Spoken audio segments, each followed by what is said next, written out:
रांची में ATS SP Rishabh Jha ने jail में बंद गैंगस्टर अमन साव को लेकर बड़ा खुलासा किया है। ऋषभ झा ने कहा कि जेल में बंद गैंगस्टर अमन साव बेखौफ हो गया है। जेल में धमकी देने के बाद अमन साव ने अपने गुर्गों को गिरिडीह जेल अधीक्षक हेमानी के परिवार पर हमला करने को कहा था। जल्द जेल अधीक्षक के देवघर स्थित घर पर अमन के गुर्गे हमला ही करने वाले थे, लेकिन उससे पहले ही झारखंड एटीएस की टीम ने अमन गिरोह के 4 अपराधियों को धर दबोच लिया, जो देवघर जाकर जेल अधीक्षक के घर पर हमला करने की तैयारी में थे।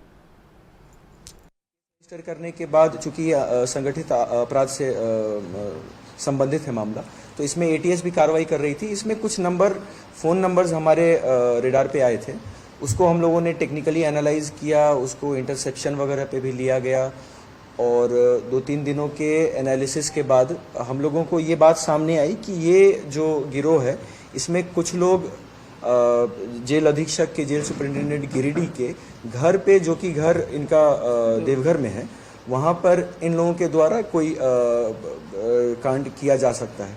फिर इसका वेरिफिकेशन किया गया। इसमें हम लोगों ने 4 लोगों की अरेस्टिंग की और इनके अरेस्टिंग होने के बाद हम लोगों को बहुत सारे अच्छे एविडेंस प्राप्त हुए हैं, टेक्निकल एविडेंस, जिससे इस षड्यंत्र का खुलासा हुआ।